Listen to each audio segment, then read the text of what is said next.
Subscribe my YouTube channel Narendra Anjan Live। Ram ने पूरी बात बता दी। माँ, मेरे पिता का कहना है कि मुझे 14 साल के लिए वन जाने की आज्ञा है। माँ, मैं 14 साल के लिए वन जा रहा हूँ। इतने वचन जैसे सुने मैया कौशल्या के आंखों में आंसू भर आए। जवाब दिया, मेरे लाल, कितनी बड़ी उम्मीद थी, कितने बड़े अरमान थे मेरे मन में कि मेरा बड़ा लड़का राम अयोध्या का राजा बनेगा। लेकिन कोई बात नहीं मेरे लाल, अगर महाराज तेरे पिता ने कहा है कि तू वन के लिए चला जा, तो केवल पिता की आज्ञा नहीं चलेगी। पिता की बराबरी में माँ का दर्जा भी होता है लाल। अगर केवल पिता ने कहा है कि तुम वन नहीं जाओगे, मैं कह रही हूँ, अगर कैकेयी ने कहा कि तुम बन जाओ लाल, तो मैं तुम्हें रोकने वाली कोई नहीं होती हूँ लाला, तुम अतिशीघ्र बन जाओ। देखो माताओं, देवरानी जेठानी में कितना अच्छा प्रेम था उस समय। कैकेयी ने वरदान मांगा राम के लिए वनवास का। संतान तो राम मैया कौशल्या की, लेकिन फिर भी संबंध देखो, कैकेयी की बात मान करके मैया कौशल्या कह रही, लाला अगर तेरी माँ कैकेयी ने कहा है तो तू जंगल जाने के लिए तैयार हो जा, चला जा, मैं तुझसे कुछ नहीं कहूंगी। तुरंत मैया कौशल्या की बात सुनी राम बड़े प्रसन्न हो गए। थोड़ी देर के बाद में ना मैया जानकी जी को जैसे पता चला कि मेरे राघव जी वनवास के लिए जा रहे हैं, उसी समय सज्जनों मैया जानकी पास में आकर के राम की चरण छू के कहने लगी, महाराज मैंने सुना है तुम वन के लिए जा रहे हो। राम कहने लगे, हाँ। तो मैया कौशल्या ने पहले राम से कुछ नहीं कहा। मैया कौशल्या खड़ी होकर के आंगन में और अपने दाहिने पैर के अंगूठा से मैया पृथ्वी को कुरेदने लगी। जानते हो क्यों? क्योंकि जब संतान को सुख होता है तब अपने पिता की याद आती है, और जब दुख होता है तो अपनी माँ की याद आती है। सच कहा है, अगर कहीं ठोकर लग जाए, संतान कहीं गिर जाए, तो मुख से पिता का नाम नहीं निकलता, सबसे पहले माँ का नाम निकलता है। माँ का दर्जा दुनिया में बहुत बड़ा बताया गया। कहाँ तक बताएं अपने शब्दों में? विज्ञान कहता है माँ के बारे में कि इससे बढ़ के कोई से भी को मन नहीं, इससे बढ़ के कोई से भी को मन नहीं, माँ के दिल जैसा दुनिया में कोई कुछ नहीं।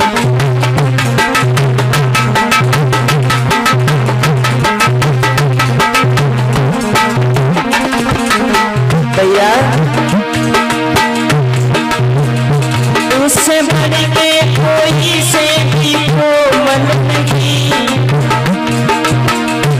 इससे बढ़ के कोई से भी को मन नहीं, माँ के दिल जैसा दुनिया में कोई कुछ नहीं, माँ के दिल जैसा दुनिया में कोई कुछ नहीं।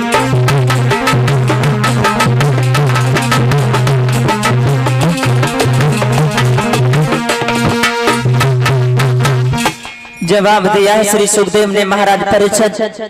उसी समय जब मैया जानकी जी दाहिने पैर के अंगूठा से मैया पृथ्वी को कुरेदने लगी। जानते हो क्यों? जब संकट आता है तो माँ की याद आती है। मैया जानकी की माँ कौन है? मैया पृथ्वी। मैया पृथ्वी को कुरेद करके जानकी कहने लगी, माँ मेरे पति देव राम जी वन के लिए जा रहे हैं, वो मुझे मना करेंगे, लेकिन मेरा जाना निश्चित है।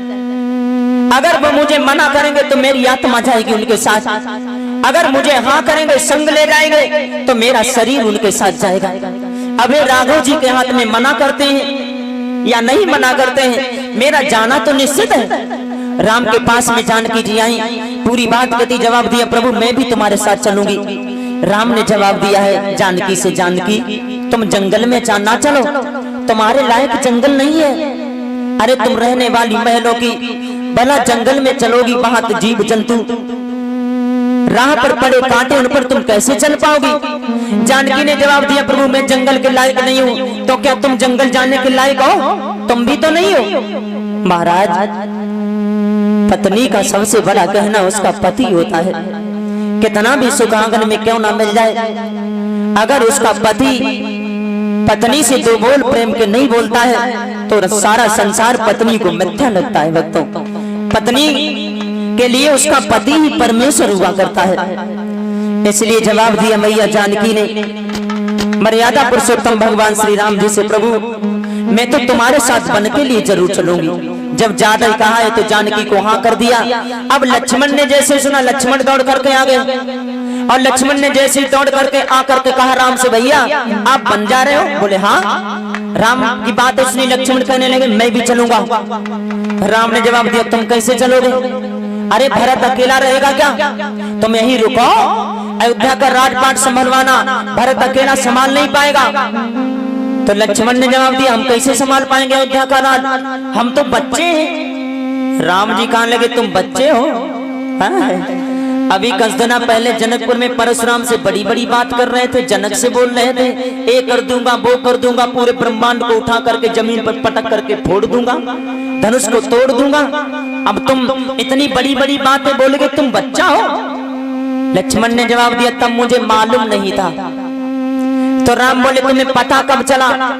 लक्ष्मण ने जवाब दिया हमें तब पता चला जब परशुराम से तुमने खुद ही कहा था कि लक्ष्मण बच्चा है और बच्चों के मुंह बड़े लोग नहीं लगते हैं। बोले बालक बंदर एक सुबाऊ और इन्हीं न संत विदु सही काऊ। जवाब दिया तुमने कहा था ना परशुराम जी से कि लक्ष्मण बच्चा है, तब मुझे पता चला मैं तो बच्चा हूँ। अब बताओ अयोध्या का राज में कैसे संभाल पाऊंगा? ऐसा फांसा लक्ष्मण ने राम जी को कि राम ने हाँ कर दी, जवाब दो चलो लेकिन अपनी मैया से आज्ञा ले आओ। अब तुरंत ही लक्ष्मण पहुंचे सुमित्रा मैया के पास और जाकर के एक ही साथ में कहते मैया हाँ राम भैया बन जा रहे, मैं भी जा रहा हूँ। और चले, जैसे लौट कर चले सुमित्रा ने बोला इधर आ इधर आ, इधर यहाँ बैठ।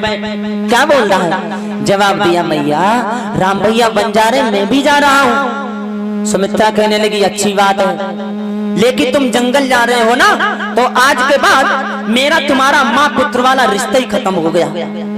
इतने वचन जैसे उसने लक्ष्मण कहने लगे मैया तुम तो नाराज हो गई। सुमित्रा बोली मैं नाराज नहीं हुई लाला, मैं तो तेरे हित की बात कर रही हूँ। तो जानकी राम के साथ में बन को जा रहा है।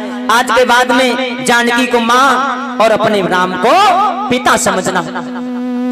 कहीं सपने में भी कोई ऐसा भाव ना आ जाए जानकी लिए गलत जो तेरा धर्म नष्ट हो जाए। लक्ष्मण ने जवाब दिया माँ अगर तुम्हें यही शंका है तो सुनो, मैं तुम्हारे सामने कसम खा रहा हूँ पूरे 14 साल तक लक्ष्मण सोएगा ही नहीं। अरे मैया जब मैं सोऊंगा नहीं तो सपना कहाँ से देखूंगा? ना तो सोऊंगा ना तो मुझे सपना आएगा। प्रण कर दिया। अब तीनों प्राणी राम लक्ष्मण जानकी वन को जाने के लिए तैयार हुए और जैसे पीले वस्त्र पहन करके जैसे बाहर को निकले, जैसे अयोध्या वालों ने सुना निकल करके बाहर को आगे रोने लगे। जैसे रथ पर सवार होकर के मेरे राघव जी जंगल के लिए चले, क्या दशा बनी है अयोध्या की।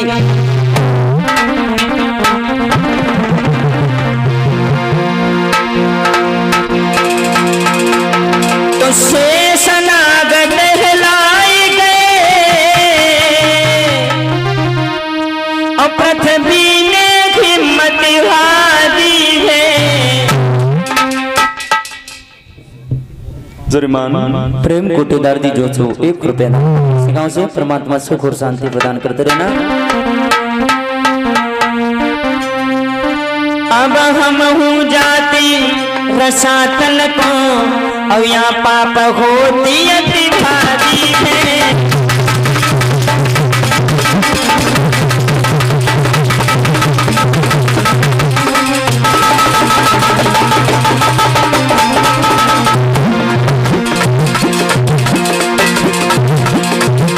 क्या दशा बनी है सज्जनों।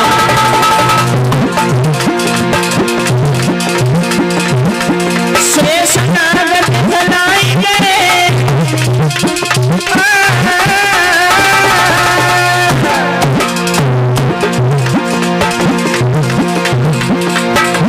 शेषनाग टहलाए गए पृथ्वी हिम्मत हारी है। अब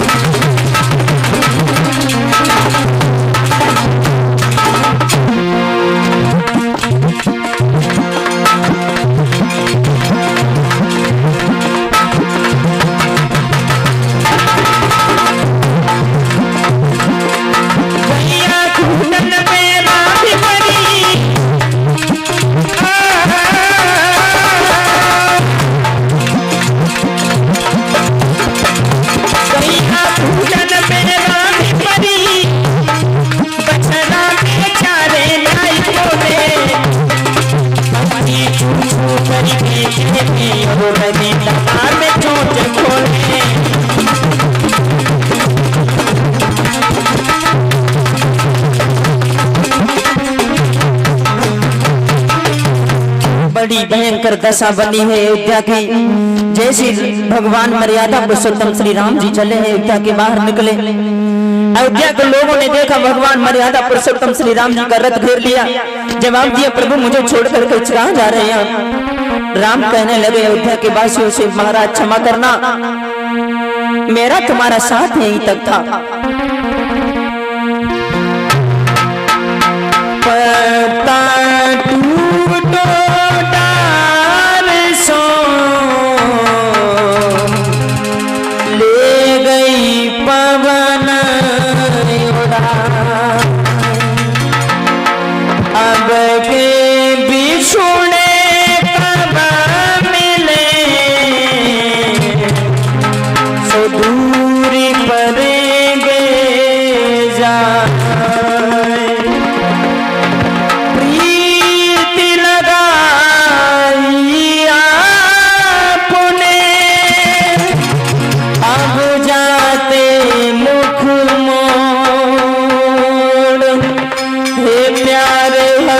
बतलाइए रह किसके सहारे छोड़। अयोध्या के लोग कहने लगे, महाराज हम किसके सहारे रहेंगे? इतने दिन रहे साथ हमारे, अब मुख मोड़ के चले।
राम ने सबको समझाया, आप परेशान क्यों हो रहे हो?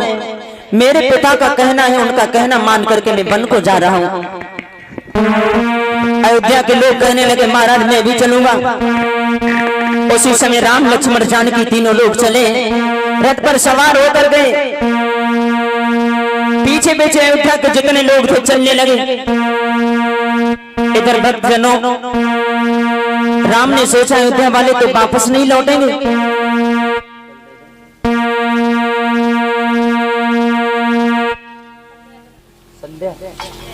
श्रीमान संजय यादव जी लखनऊ से 200 रुपए दान कर रहे हैं और फलदान हुए हैं। आशीर्वाद परमात्मा सुख और शांति प्रदान करते रहे।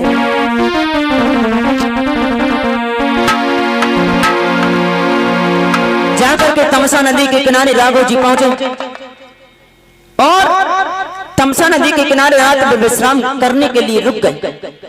सुखदेव जी समझा करके बोले, महाराज परीक्षित, राम ने सोचा अगर मैं सुबह तक रुकूंगा तो अयोध्या वाले सुबह भी मेरे पीछे पीछे चलेंगे और वन में कहां तक जाएंगे, लोग परेशान हो जाएंगे। तो रात को तमसा नदी के किनारे राम जी ने चुपचाप समंत को जगाया। जगाने के बाद अयोध्या वालों को वहीं छोड़ दिया। धोखा देकर के भगवान श्री राम आगे को निकल गए। जाकर के संगमेरपुर में पहुंचे। इधर सुबह हुआ, अयोध्या वालों ने राम को नहीं देखा, लौट करके बेचारे घर चले आए। उधर संगमेरपुर जाकर के जैसे पहुंचे हैं निषाद राजगुरु के यहाँ भगवान मर्यादा पुरुषोत्तम श्री राम जी, और जैसे निषाद राज ने देखा कि राम जी आए हैं, बड़े आनंद के साथ राम जी को सम्मान पूर्वक आकर के कहा कि महाराज मेरे घर चलो। राम ने जवाब दिया, क्षमा करना महाराज, मैंने प्रण किया है कि मैं किसी गांव को नहीं जा सकता, ना तो किसी राजा के यहाँ जा सकता हूं। तो उसी समय एक बट के नीचे कुश का आसन दिया गया। कुश की चटाई बिछा करके राघव जी और सीता जी दोनों लोग बैठ गए। अब लक्ष्मण भैया पास में खड़े हो गए, पहरेदारी करने लगे। अच्छा, निषाद राज खूब जानत है कि अभी तमसा नदी के किनारे अयोध्या वाले सो गए, तो राम जी धोखा दे करके चुपचाप निकल आए। तो निषाद राज ने सोचा अगर हम भी सो जाएंगे तो राम जी हमें भी धोखा दे करके आगे निकल जाएंगे। और निषाद राज बड़े होशियार आदमी, वे पूरी रात जागते रहे, वे सोए नहीं। अब लक्ष्मण पास में निषाद राज को अब दोनों लोग सत्संग करने लगे। राम जी तो सो गए। तो निषाद राज ने लक्ष्मण से जवाब दिया, लक्ष्मण हाँ देखो, तुम्हारे परिवार वालों ने, तुम्हारी मैया कैकेयी ने कितना बुरा किया राम जी के साथ में। बताओ, राज भोगने वाला इनका जीवन था और ऐसी उम्र में इनको बंद दे दिया, वनवास दे दिया, इनको कितना गलत किया तुम्हारी माँ ने। लक्ष्मण कहने लगे, निषाद राज से थोड़ा होश में बोलो, सही है? अरे तुम्हें कहा तो कि राम भैया को दुख है, तुम एक बात बताओ, जिसे दुख होगा तकलीफ होगी उसे नींद आएगी? निषाद राज बोले नहीं आएगी। लक्ष्मण बोले, राम जी को देखो चकाचक सो ही रहे हैं और हम तुम बेकार में जग रहे हो। अब बताओ, इन्हें कोई दुख होता तो सोते काहे को? निषाद राज कहने लगे, तुम्हारी बात सही है, हाँ इन्हें संकट होता, तकलीफ होती तो सोते काहे को? अब सत्संग शुरू हो गया। निषाद राज ने जवाब दिया, मुझे लगता तुम्हारे भैया ब्रह्म है, परमात्मा। लक्ष्मण जी कहने लगे, और कहा मेरे भैया वास्तव में ब्रह्म है। और जैसे इतने वचन सुने तो निषाद राज इतने ज्यादा खुश हो गए, पूरी रात सोई नहीं, जागते रहे, सत्संग चलता रहा। और इधर सुबह जैसे हुआ, मेरे गुरुजी कहते हैं कि राम जी ने बट का दूध मंगाया। बट का दूध होता है ना परिचन महाराज जी, गाढ़ा गाढ़ा होता है। तो बट के दूध को मंगा करके राघव जी ने अपनी जटाओं में लपेटा, जटा में बालों का, जटाओं का मुकुट बनाया। उसके बाद अब राघव जी आगे बढ़े हैं निषाद राज जी को लेकर के। कहा आगे है गंगा मैया, गंगा जी के किनारे राम लक्ष्मण जानकी निषाद राज पहुंचे। गंगा मैया के किनारे जैसे पहुंचे, किस लिए? गंगा मैया को पार करने के लिए। यहाँ पर एक बड़ी सुंदर कथा आती है। किसकी कथा? केवट भैया की। गंगा जी के पास में खड़े हो गए राघव जी। भैया नाम बताते जाओ, कितने रुपए आए? सुनील अवस्थी जी 101 मुद्रा दान कर रहे हैं। आशीर्वाद है, परमात्मा सुख और शांति प्रदान करें।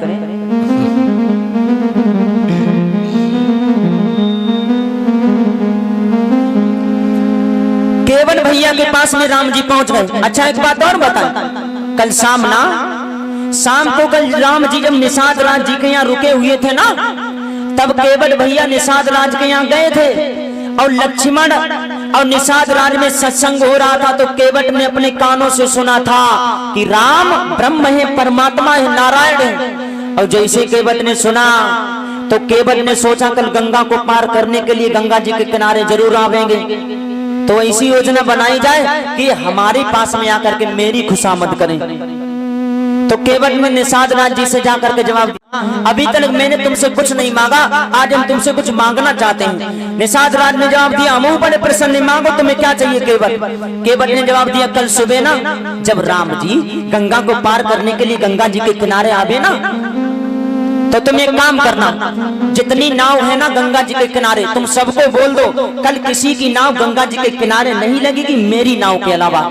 महाराज हम ये चाहते हैं कि राम जी मेरी नैया को छोड़ करके और काऊ की नैया में बैठ करके पार ना उतरे। हम ये चाहते कि राम जी मेरी नैया को बैठ करके और गंगा जी को पार उतरे। निषाद राज कहने लगे, जामे कौन सी बड़ी बात, चलो। निषाद राज ने सबको मना कर दिया, कल किसी की नाव नहीं लगेगी। अब केवट भैया ने अपनी नाव केवल लगाई। अब जैसे राम जी पहुंचे इधर उधर देखत रहे, दूर दूर तक कहूं की नाव ना नजर आई रही। अब दूर देखा तो केवट की नाव सौ जापार ना आती, गंगा जी की बीचों बीच धारा में केवट भैया ने अपनी नाव को खड़ा किया था। किनारे उनारे लगाओ काए, केवट ने जा सोची अगर हमने को किनारे लगाए तो राम जी आए, अब आने के बाद में नैया में चढ़ के बैठ गए, बाकी बाद में कहेंगे केवट भैया पार उतारो तब हम क्या करेंगे। जहां से बढ़िया पहले गंगा जी की बीच बीच धारा में नाव लगाओ, आएंगे हमारी 10 घंटा खुशामद करेंगे तब हम नाव ले जाएंगे। पहुंचे राम जी।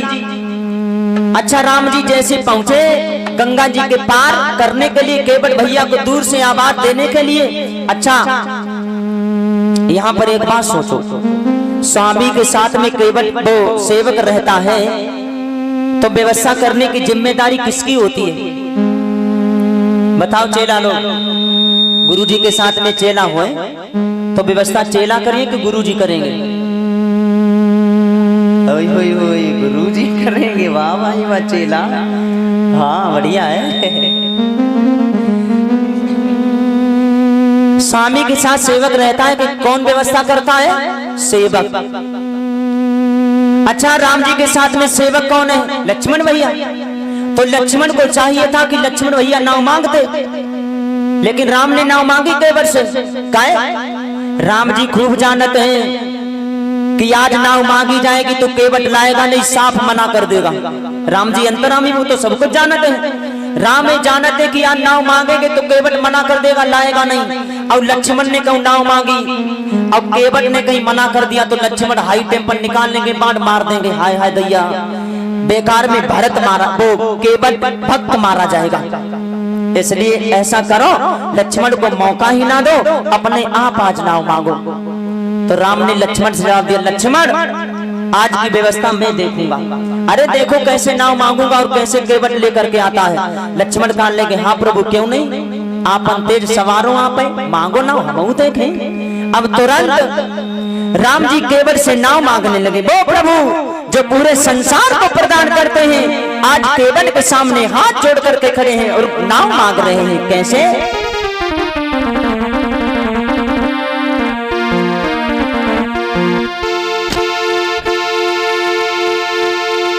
तो मांगी ना बिना केवट आना,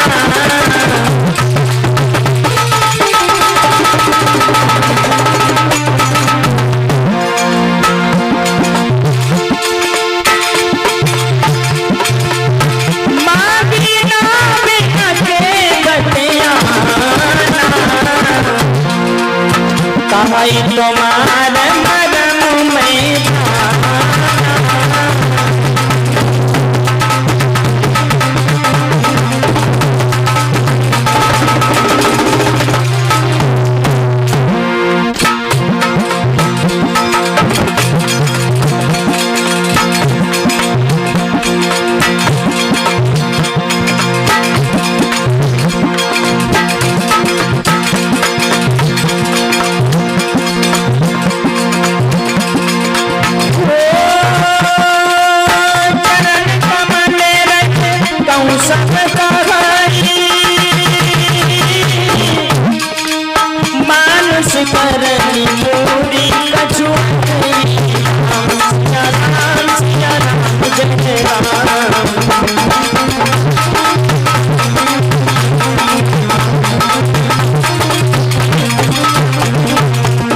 जैसे राम जी ने नाव मांगी, बोले मांगी नाव और न के बटयाना और कहा तुम्हार मरम मैं जाना।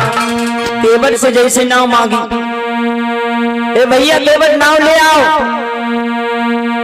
तो जैसे नाव मांगी केवट ने दूर से मना कर दिया, जवाब दिया नाव कैसे लाए हम है? अरे नाव कैसे लाए, तुम वह राम हो ना? कौन? तो केवट ने दूर से ही जवाब दिया, प्रभु बोले छुअती सिला भई नारी सुहाई, पाखते न काट कठिनाई।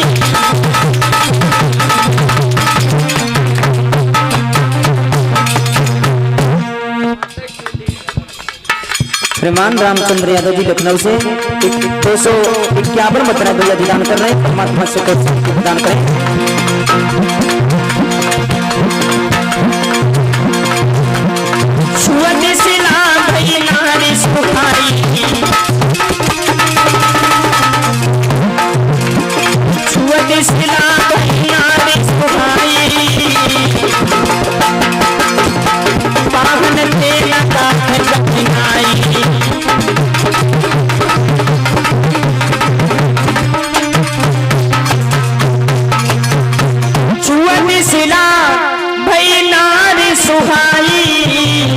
पाहन दे न काठ कठिना। महाराज मैं नाव को नहीं लाऊंगा और एक ही बार में सब कुछ सुना गया केवल। जवाब दिया प्रभु इसी नाव के सहारे मेरा पूरा परिवार चलता है, नाव के सहारे हमारे बीवी बच्चा पलते हैं। अब बताओ पहले मैं नाव अगर लाऊंगा तो मैंने सुना है तुम्हारे चरणों की रत, तुम्हारे चरणों के ऊपर की जो धूल अगर किसी के ऊपर पड़ जाती है वो तुरंत स्त्री बन जाती है। ऐसी बात की तो हमें शंका है। तो राम ने इतने वचन जैसे सुने तो जवाब दिया भैया कैसी बात कर रहे हो हैं? जवाब दिया प्रभु बात क्या कर रहा हूं मैंने कहा ना मेरा पूरा परिवार इसी नाव के सहारे चलता है। और कहीं तुमने अगर नाव में अपनी जड़ी बूटी लगाती तो नारी बन जाएगी, और अगर कहीं नारी बन गई तो मेरे लिए मुसीबत हो जाएगी ना। मेरे घर में कम से कम 17-18 लोग पहले से हैं, और बाकी बाद में नाव से नारी बन जाएगी तो 18 की जगह 19 लोग हो जाएंगे ना। और जो हमारा धंधा है वो भी बंद हो जाएगा। जब नाव नहीं रहेगी तो धंधा भी बंद हो जाएगा। अब बताओ पहले एक आदमी बढ़ जाएगा और उसके बाद में जो काम करने का साधन है वो भी बंद हो जाएगा। प्रभु मैं नाव नहीं लाऊंगा।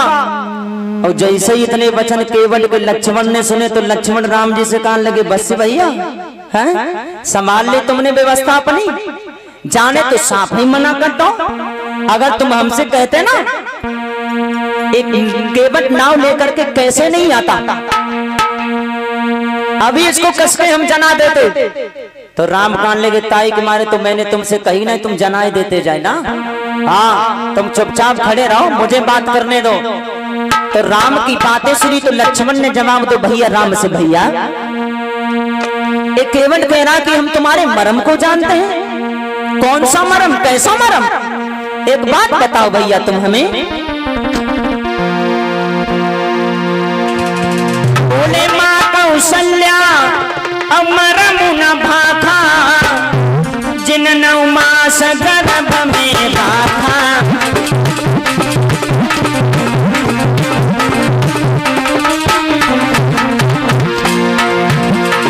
दशरथ पिता मरम जो बहुते मोई होना।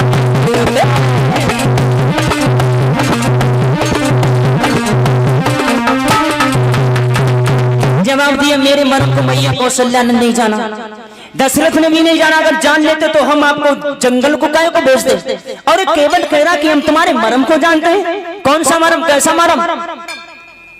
लक्ष्मण ने जवाब दिया अच्छा भैया मैं समझ गया, इसका मतलब मर्म तुम्हारा है आप ई गंगा ई नाव इन दोनों का बहाना बना करके केवट को अपने चरणों का अमृत पिलाने के लिए आए हो। यही प्रभु तुम्हारा मर्म है, मैं खूब अच्छी तरीका से जान गया, यही तुम्हारा मर्म है प्रभु। अब राम ने केवट से जवाब दिया भैया केवट नाव ले आओ ना इधर। केवट ने जवाब दिया प्रभु सब कुछ कहना है, नहीं कहना कि नाव ले आओ। मैं नाव नहीं लाऊंगा क्योंकि मैंने सुना है अपने कानों से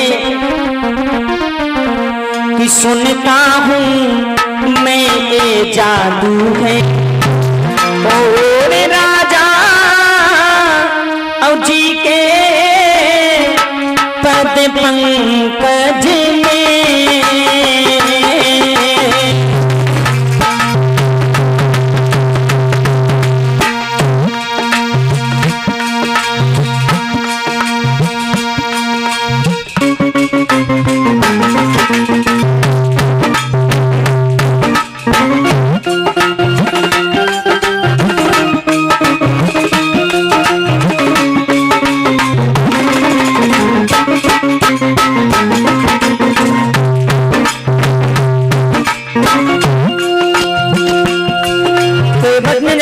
सुनो राघव जी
सुना तुम्हारे चरणों की रज, तुम्हारे चरणों में जड़ी बूटी है महाराज, जिसके ऊपर पड़ जाती वो तुरंत स्त्री बन जाती है।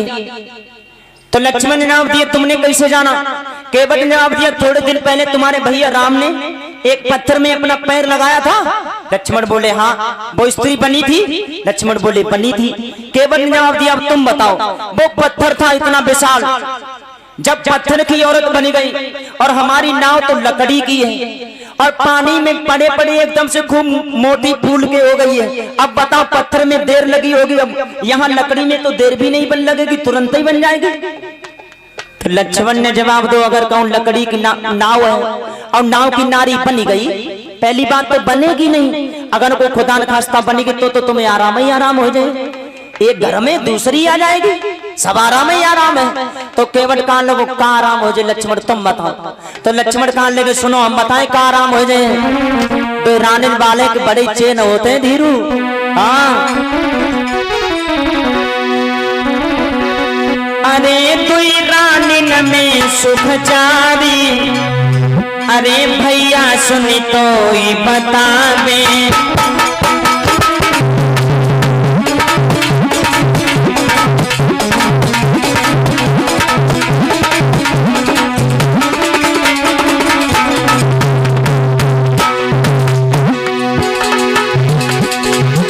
सुख होता है बताए कैसा सुख? केवट बोले कैसा? तो लक्ष्मण बोले सुनो जब तुम स्नान करियो ना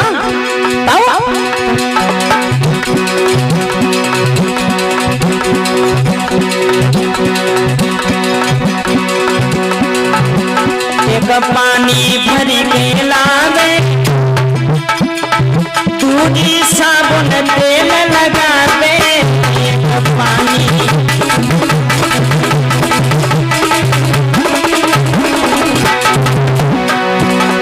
जब तुम स्नान करिए एक पानी भर के लाएगी, एक पीठ मनो करे, एक साबुन लगाए और जब फुर्सत हो जियो तो देह में तेलो मालिश हो जाए तुम्हारे। तुम परेशान काहे हो केवट? लक्ष्मण बोले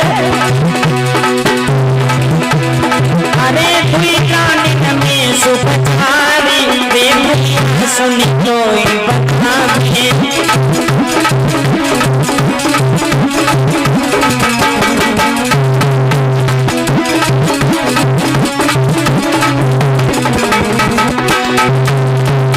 और सुनो जब तुम संजा को बिस्तर पे आराम करोगे तब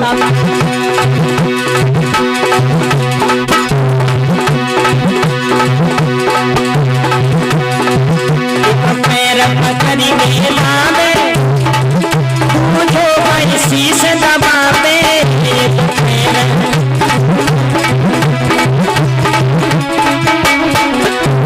मिले तेरे जीवन मोया धाम में भैया सुन लो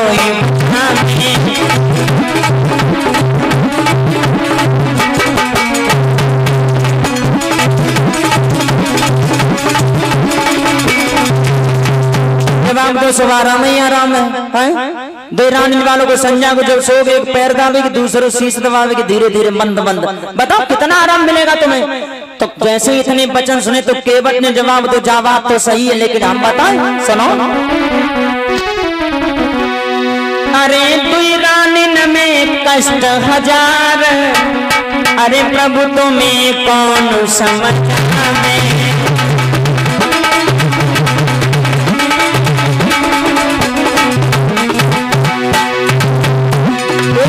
हजार कष्ट है। लक्ष्मण बोले कैसे? केवट ने जा गई तुमने जा गई।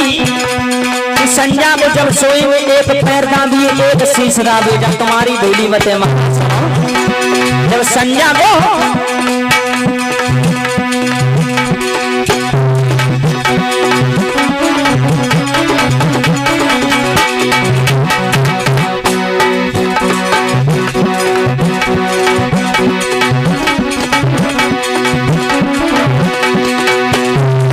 शाम को हम कैसो में तो आए पैर दबा के। जब शाम को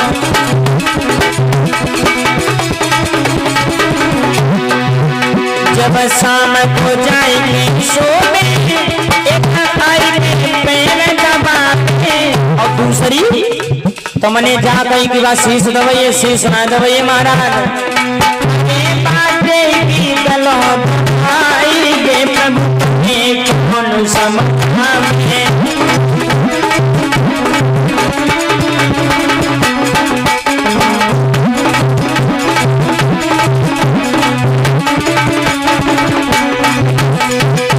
जवाब दो दुरानी वालों को कभी चैन की रोटी ना मिली महाराज एक आधना 10-20 तुम्हें बता देंगे तो लक्ष्मण कहां लेके 10-20 ना तुम दो ये बताओ दुरानी वालों को कहने सुख की रोटी ना मिली तो केवट ने जवाब दिया तुमने नाम सुना किसका तो केवट ने जवाब दो सुनो महाराज दुरानी वालों को कहने सुख की रोटी ना मिली बताएं तुम्हें सुनो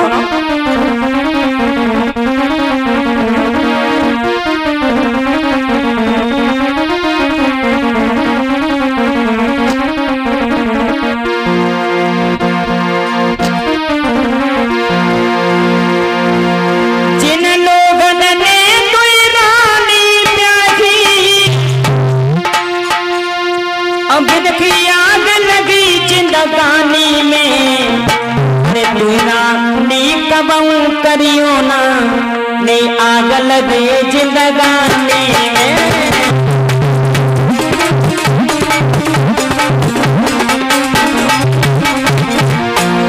सुनो महाराज नंबर 1 सुनो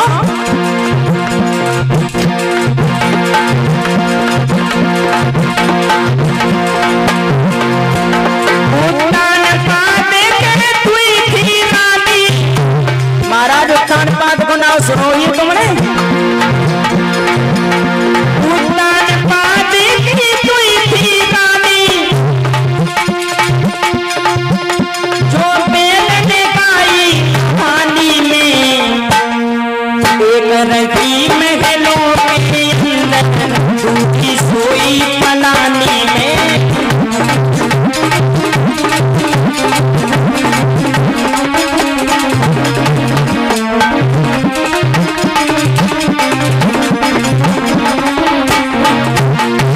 जवाब दो कान बांध को नाम सुनो दो रानी हती एक सुरुचि एक सुनी थी बताओ महाराज को कितना दंड दो एक महलन के अंदर नहीं दूसरी खेतन में मड़ैया डाल के तो जवाब दो चलो कोई बात ना अब दूसरी बताओ तो केवट ने जवाब दो राम जी से प्रभु कहा थी राम अमोई डरू लगे भारी तो क्यों ना थी महातारी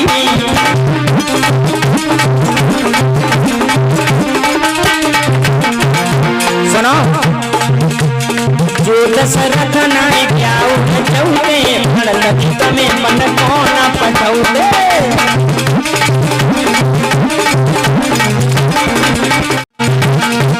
तेरा महाराज आप नाराज नहीं हो ना अगर तुम्हारे घर में सौती अड्डा होना हो तो तुम जंगल को नहीं जाते केवल ने काला बाण मार देंगे भी लक्ष्मण की बातें सुनी राम कान लेके शांत रहो भैया जब मुसीबत घर से आई है तो सुननी तो पड़ेगी है राम ने जवाब दिया भैया पार उतारो ना जवाब दिया नहीं प्रभु मैं पार नहीं उतार सकता अच्छा केवल अपना ही उद्धार नहीं कराना चाहता है केवल ये सोच रहा है वही विष्णु के अवतारी जो बल के दरवाजे पर गए थे बहरोचल का पुत्र जो बलि था इन्होंने 3 कदम में तीनों लोगों को नाप लिया तो गंगा जी कितनी चौड़ी होती है कदम जाओ धरते कदम बाउर धरते गंगा जी के पार हो जाते लेकिन फिर सोचा अगर अकेले होते तो पार हो जाते साथ में लक्ष्मण है जानकी जी हैं अब कैसे क्या करें ऐसे में जानकी जी को अगर गोद ले रहे हैं तो जल में वरुण देवता देख रहे ऊपर सूर्य भगवान देख रहे हैं बड़े संकट में और दूसरी बात केवट ने ये सोचा नाव की तरफ देखा सोचा कि इस नाव का भी उद्धार होना है ये नाव जो थी वो चित्रकेतु नाम के गंधर्व की थी चित्रकेतु गाने बजाने वाला था एक दिन महात्माओं ने श्राप दे दिया तुझे अपने ऊपर अभिमान ने घमंड जा मैं तुझे श्राप दे रहा हूँ तू एक वृक्ष बन जा चित्रकेतु रोने लगा महाराज मैं वृक्ष बन जाऊंगा तो भला मेरा उद्धार कैसे होगा तो वो महात्मा कहने लगा चित्रकेतु से सुनो तुम्हारा उद्धार तब होगा त्रेता युग में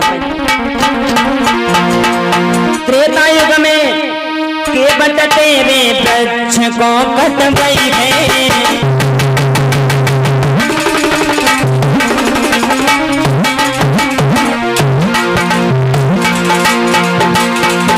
और चित्रकेतु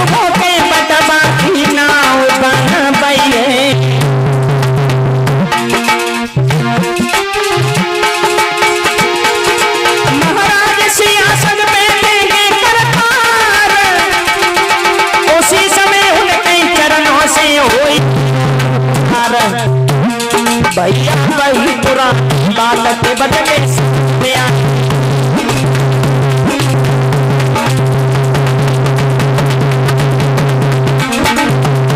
ध्यान में रखना भक्तों, सोचा कि इस नाव का भी उद्धार होना है।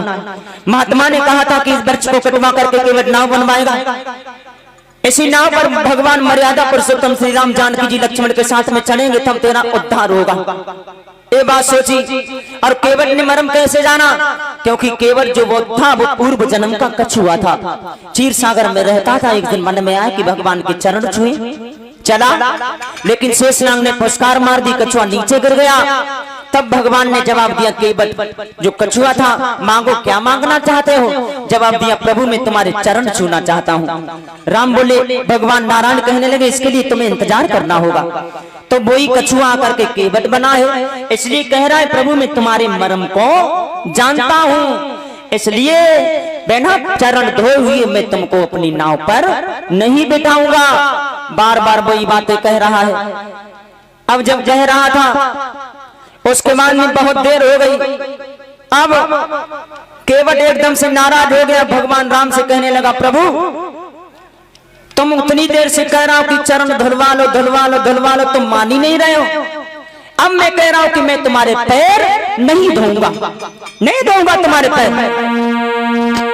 और सुनो,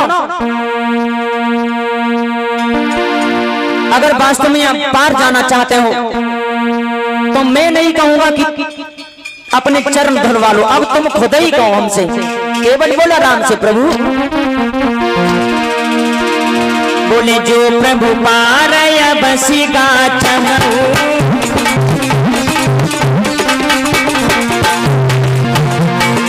जो प्रभु पार बसीगा चमरू, मोहि पदम पखार न गौ सिया राम जी राजा, राम जी की जय हो सीता राम जी की जय, राम जी की जय।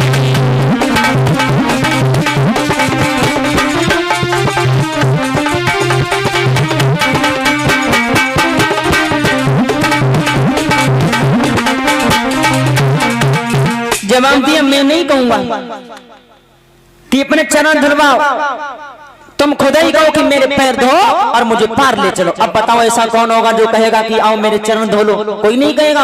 अब केवट जी फांसे सर राघव जी को जवाब दिया, तो राम ने जवाब दिया, भैया मुझे पार उतारो ना। केवट ने जवाब दिया, पैर धुलवाओ पहले।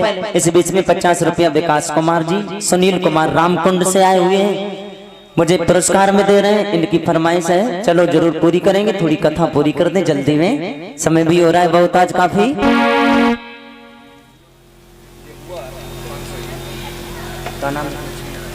लक्ष्मी नारायण जी 501 रुपया देहुआ से दान कर रहे हैं। आशीर्वाद परमात्मा सुख और शांति प्रदान करें। प्रकाश जी की तरफ से 101 रुपया दान हुई है। आशीर्वाद परमात्मा सुख और शांति प्रदान करें।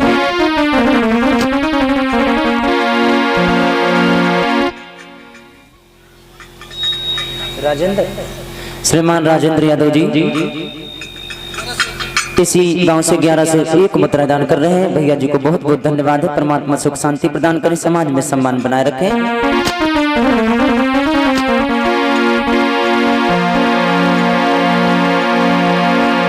श्री सुखदेव जी समझा करके बोले, महाराज परिषद। केवल जवाब दिया, प्रभु अपने चरण धुलवाओ तब मैं तुम्हें गंगा जी के पार करूंगा। तो राम ने जवाब दिया, जैसे हम चरण ना धुलवाएं। लक्ष्मण बोले केवल से, भैया प्रदीप कनौजिया जी इसी गांव से 201 रुपया दान कर रहे हैं। श्री राम कनौजिया जी 101 रुपया दान कर रहे हैं। आशीर्वाद परमात्मा सुख और शांति प्रदान करें। लक्ष्मण ने केवल से जवाब, तो मान ले अगर चरण ना धुलवाएं ऐसे गंगा जी के पार हो जाए, कोई जुगाड़ है? केवट कान लगे, हाँ कहाँ जुगाड़ है? केवल ने जवाब दिया, अगर तुम राम जी से जवाब दिया, प्रभु अपने पैर नहीं धुलवाना चाहते ना धुलवाओ। वो आगे वो नीम का पेड़ खड़ा है ना, देख रहे हो ना, वहां से केवल एक घाट है, बिल्कुल परियन से पानी है। अगर पैर नहीं धुलवाना चाहते तो चले जाओ वन से, और ऐसे पैदल ही पार चले जाओ। चलो मैं आगे आगे चलूंगा, तुमको पार उतरवा दूंगा। तो राम बोले बहुत बढ़िया बात है, चलो लेके चलो। लक्ष्मण बोले और का चरणों ना दीवाल पड़ेंगे, चलो ले चलो। केवट कान लोगों कहाँ ले चले? लक्ष्मण बोले पार उतारो। केवट ने जवाब दिया भाई उतारेगा दिन में? अरे संजा होने दो, संजा को उतरिए। अगर दिन में मैंने तुम्हें पार उतार दिया, अपना धंधा बंद करवाओ। लोग देखेंगे यहाँ, जान जाएंगे कि फला जगह से इतना अच्छा उतार है, मेरी नाव के पास में कौन आएगा? जा जा करके वहीं से सब लोग उतर जाएंगे, मेरा धंधा पानी बंद करवाओगे क्या? तो लक्ष्मण कहा लेके पैर तो धुलवाना पड़ेगा, धुलवाओ। इतने वचन जैसे सुने तो राम जी चुपचाप खड़े, कुछ बोल ही नहीं रहे। तो केवट ने जवाब दिया क्या बात है राघव जी, बोल क्यों नहीं रहे हैं? अरे आते आते नाव तो मांगी थी, मांगी नाव।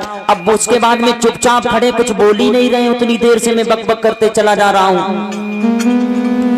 केवट के दिमाग में अच्छा इसलिए प्रभु नहीं बोल रहे हैं। केवट उसी समय लगा चक्कर काटने राम जी के चारों तरफ।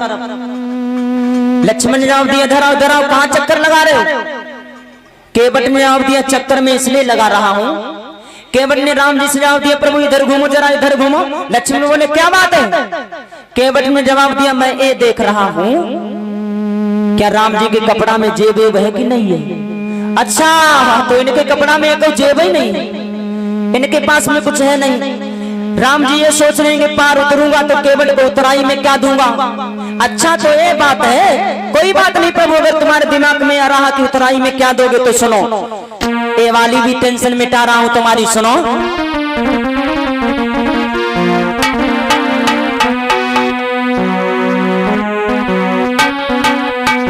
पद कमल दूई चढ़ाई नाव और नाथ उतराई चहू, मोहि राम राउरियान दशरथ सपत सब साची कहो। पर तीर मारऊ लखन पे जब लगे न पाई पखारी हो, तब लगी न तुलसीदास नाथ कृपाल पार उतारी। महाराज मैं तुम्हारे सामने कसम खा करके कह रहा हूं, तुम्हारे पिता दशरथ की सौगंध उठा रहा हूं, जब तक मैं चरण धो करके गंगा जी के पार करूंगा उसके बाद मैं तुमसे उतराई में कुछ भी नहीं लूंगा। और जैसे दशरथ की कसम खाई निकाल लिया लक्ष्मण ने बाण, मैं तुझे मार दूंगा। जैसे बाण निकाले तो केवट ने जवाब दिया अच्छा ये तुम्हारी नीति है, एक भाई मांग रहा है प्रार्थना कर रहा है, दूसरा भाई बाण निकाल करके डरा रहा है। अरे मारना चाहते मार दो। केवट ने जवाब दिया लक्ष्मण जब तुम मार दोगे ना तो मेरे लिए आराम ही आराम हो जाएगा। ले लक्ष्मण कान लेके मार देंगे, मरने में किसको आराम होगा, तुझे कौन सा आराम होगा? केवट ने जवाब दिया देखो जब कोई प्राणी मरता है ना तो वो चाहता है कि अंत समय में भगवान तुम्हारे भैया राम का नाम मुख से निकल जाए। मैं मरूंगा नाम की कौन के, राम ही हमारे सामने खड़े साक्षात। अब बताओ मैं मरूंगा राम जी सामने, मुझसे बढ़िया किस्मत किसकी होगी? बाणों मार, बाण मार दो मैं मर जाऊंगा। दूसरी बार जब इंसान मरता है तो गंगा जी के 2-4 बूंद उसके मुंह में डाले जाते हैं। मुझे देखो मैं जब मरूंगा तो गंगा जी हमारे सामने ही है, 2-4 बूंद की कौन के गंगा जी में छलांग लगाऊं जाऊंगा, 2-4 लीटर घटाघट पी जाऊंगा। मारो तुम बाण मारो। तुरंत लक्ष्मण ने बाण वापस ले लिया। अरे भैया केवट तो बहुत बड़ा ज्ञानी है। उसी समय जैसे राघव जी ने लक्ष्मण वो केवट के गूढ़ वचन सुने, गूढ़ वचन यही अटपटा है केवट का। देखो प्राणी जब ज्यादा अतिया जाता है ना तो अपनी कसम खाता है या तो अपने परिवार की खाता है। केवट भैया राम जी के प्यार में इतना लपटा गए जो उनके पिता दशरथ की ही सौगंध खा गए। इतने वचन जो केवट के सुने अटपटे। अब राघव जी ने जवाब दिया है केवट से भैया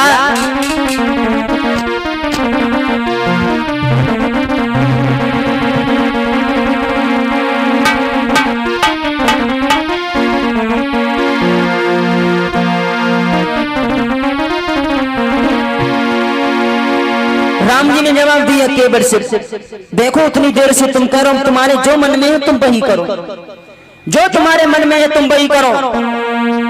तो केवट ने जवाब दिया प्रभु सीधी सीधी भाषा में बोलो मेरी समझ में नहीं आ रहा है। तो राम ने जवाब दिया केवट से तुम क्या कह रहे हो? तुम यही कह रहे हो ना कि तुम मेरे चरण धोना चाहते हो तो पखारो पाए और गंगा जी के पार उतारो।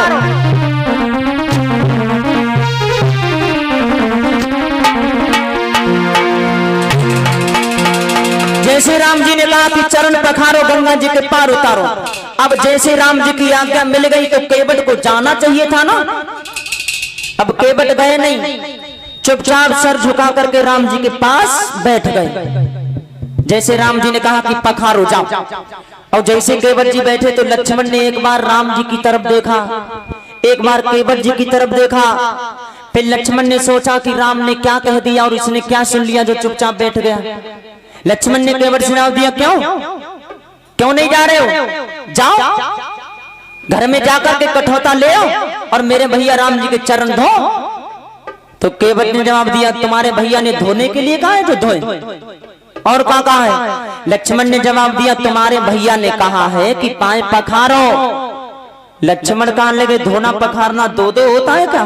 केवट कहां लगो और का दो दो नहीं होता तो दो शब्द काहे को बनते? लक्ष्मण कहने लगे, धोना क्या होता है, पखारना क्या होता है? तो लक्ष्मण की बात उसने केवट ने जवाब दिया, धोना होता है अकेले जाओ धो, अकेले आकर के धो लो। पखारने का मतलब होता है परिवार के सहित पखारना। अब बताओ, मेरा परिवार तो गंगा जी के उस पार है, हम अकेले यहाँ हैं, बीवी बच्चा हमारे घर है। अब जब पखारने के लिए कहा है तो बताओ, पहले बीवी बच्चा को बुला करके लाएंगे तभी तो पखारेंगे हम। लक्ष्मण ने जो इतनी बात है उसने राम जी से जवाब दो, भैया तुम इतनी बड़ी बात इसके सामने काहे को बोल रहे हैं? अब तो ये घर जाएगा, पत्नी बच्चा को लेकर के आएगा, तब तुम्हारे चरण धोएगा। 5 घंटा जाने हियन लगाए और 2-4 घंटा फिर लगाएगा, अब तो शाम हो जाएगी।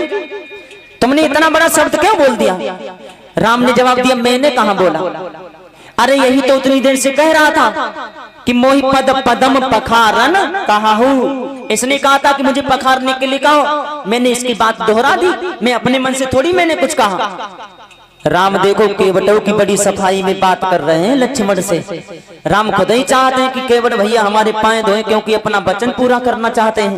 अब जवाब दिया राम ने, जाओ अपने बीवी बच्चों को बुला करके लाओ और मेरे चरण धो, गंगा जी के पार उतारो। श्रीमान रिंकू राजवंशी इसी गांव से 101 रुपया दान कर रहे हैं। आशीर्वाद है, परमात्मा सुख और शांति प्रदान करें। अब जैसे सुना केवट में राम जी ने आज्ञा दी, केवट तुरंत भागा, गंगा जी के पार उस तरफ पहुंचा।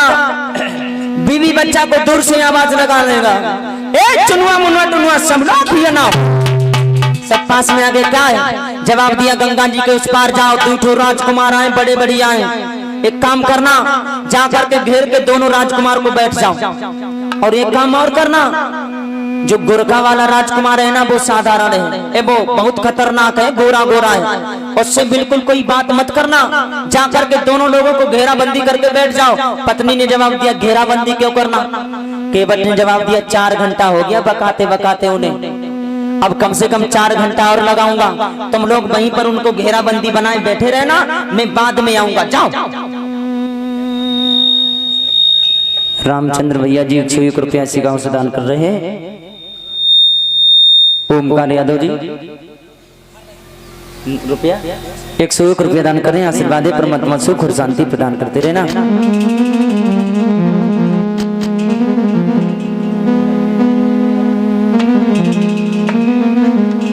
अब इधर तुरंत केवट भैया ने पत्नी और बच्चों को भेजा, घेराबंदी बना करके बैठ गए। और जैसे लक्ष्मण ने देखा पत्नी और बच्चों को, केवल सोई राम जी से जवाब दिया, देख लिया भैया मैंने क्या कहा था?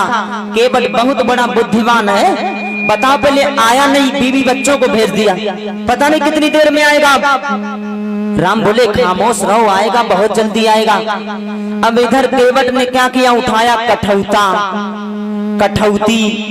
अब केवट ने सोचा, अगर हम कठौती ले जाएंगे, कहीं राम जी के चरणन की जड़ी बूटी काम करी गई तो कठौती से बिटिया बनेगी, और कहूँ बिटरिया बनेगी तो वहां को ब्याह करने को, ये मेरे पास में इतने रुपयों नहीं है, चलो कठौता ले जाते हैं। अगर जड़ी बूटी काम करेगी, कठौता से बनेगा लड़का, और जब लड़का बनेगा आराम से उससे नाव चलवाएंगे, हम सेठ बनकर के बैठेंगे पूरी जिंदगी।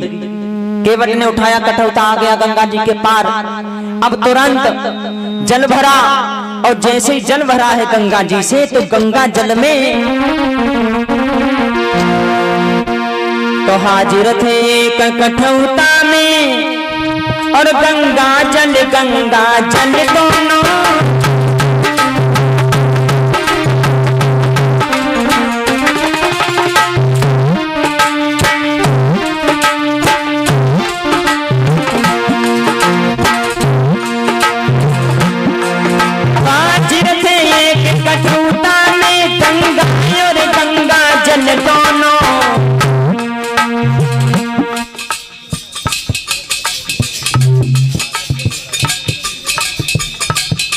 धीरेश भैया अमरापुर से 151 मुद्रा दान हो रही आशीर्वाद है परमात्मा से प्रसाद।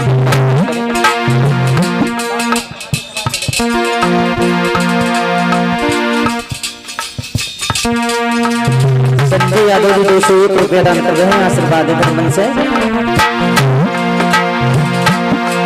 के बन के दोनों हाथों में थे कोमल चरण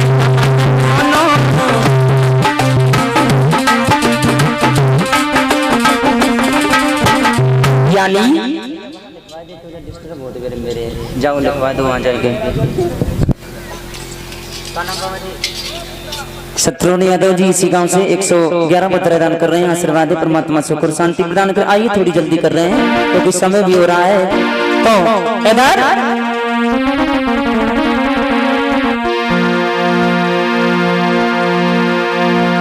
केवल ने तुरंत जल भरा, कठौता में गंगा जल भरने के बाद में राम जी को खड़ा किया। प्रभु खड़े हो जाओ।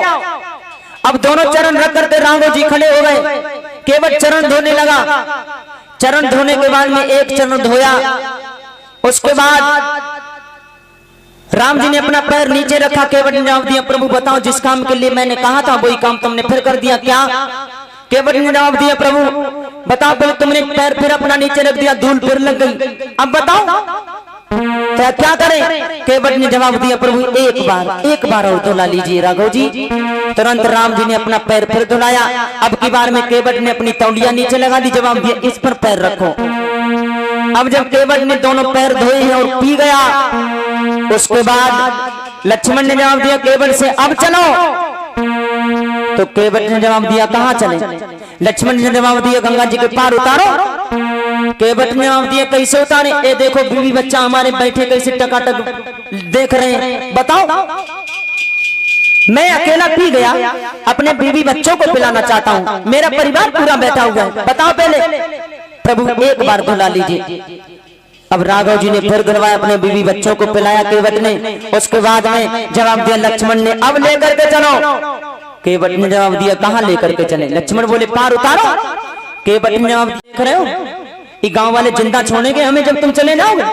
यही कहेंगे अपने आप पी लिया, अपने बीवी बच्चों को पिला दिया और मुझे फाय मार दिया। मुझे बताओ पहले, झूठ भी नहीं पूछा।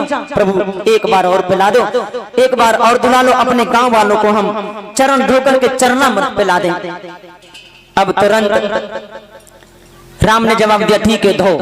अब केवट ने धोया, गांव वाले जितने वहां मौजूद थे उनको पिलाया। अब गांव पहुंचा, गांव में घर घर बांटा। जो ससुराल गया था उसके लिए रख दिया, जवाब दिया ससुराल से आ जाए तो उन्हें पिला दियो। अब जब पूरे गांव को बांट करके अब केवट जब आया, लक्ष्मण की तरफ देखा तो लक्ष्मण जी एकदम से आग बबूला थे। तो केवट ने सोचा अब फिर कहेंगे तो लक्ष्मण हो सकता अब की बांट निकाल करके मारी डालेंगे हमें।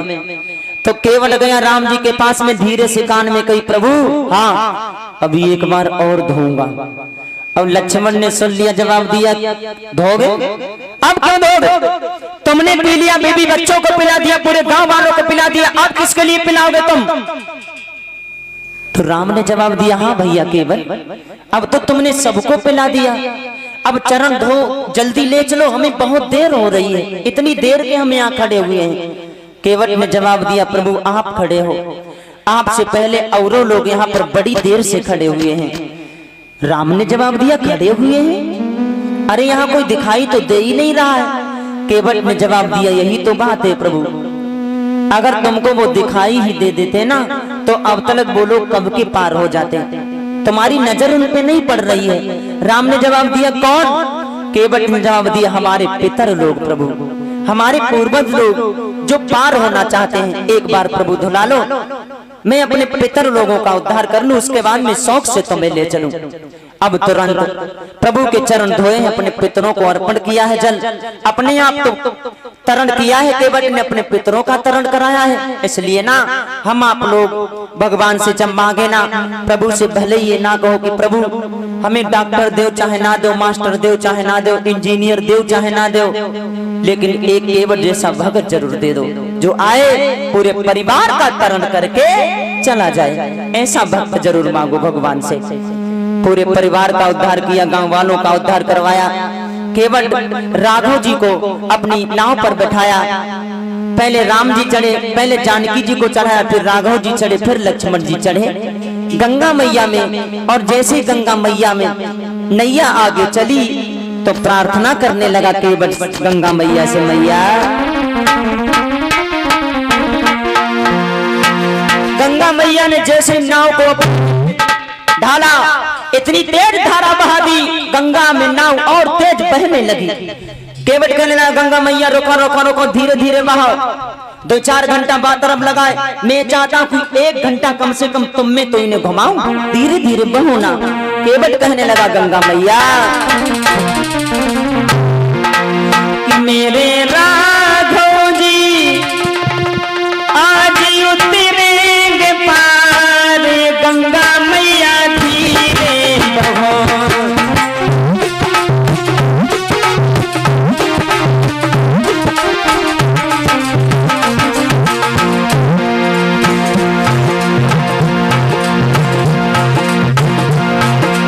तालियां बजाओ सब लोग, गुनगुनाओ धीरे धीरे, बताओ तालियां बजाए बोलो सब लोग। आज आज और बातें कल काऊ से कहना है, हाँ गाओ सब लोग। मेरे राघव जी उतरेंगे पार, गंगा मैया धीरे बहो।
और जैसे ही इधर गंगा जी को पार करने के लिए भगवान मर्यादा पुरुषोत्तम श्री राम जी नाव पर चढ़ करके चले,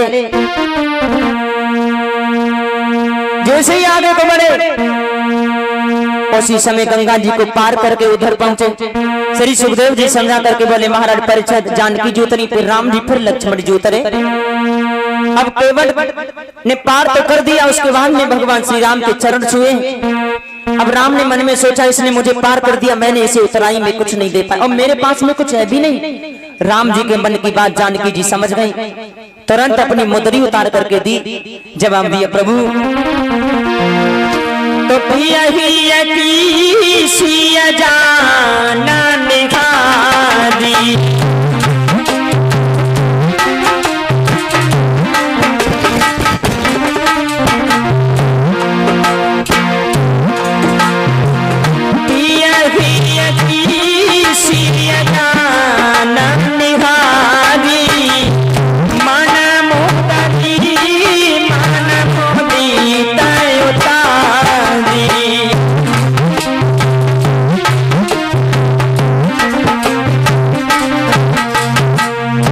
पति के मन की बात समझ गई, मुद्री उतार करके दी, प्रभु केवट को दे दो। जैसे केवट को वो मुद्री राघव जी देने लगे, आज केवट ने मना कर दिया, जवाब दिया प्रभु मैं अपनी माँ की मुद्री कैसे ले लूं। एक बात और बताएं लोगों, सबसे नहीं लेना चाहिए और सब कुछ नहीं लेना चाहिए। केवट ने जैसे मुद्री देखी, जवाब दिया प्रभु मैं अभी नहीं, जब आप उधर से आना बनवास से तब आप जो कुछ दे दोगे मैं उसे सिरों धार्य कर लूंगा। मना कर दिया है, बार बार प्रार्थना की है। राघव जी आगे निकल गए तो आइए क्षमा करे, 2 बार भगवान का संकीर्तन बोलो। फिर मेरे पास में एक फरमाइश आई हुई है, उसको सुनाने के बाद में फिर भगवान की आरती है। और तालियां बजा करके गाओ सब लोग।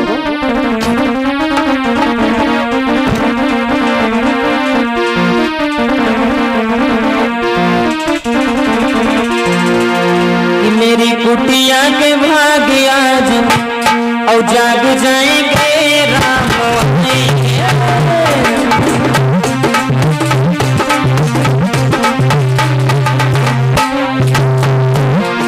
सतीश गाय लो।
अलग नजारा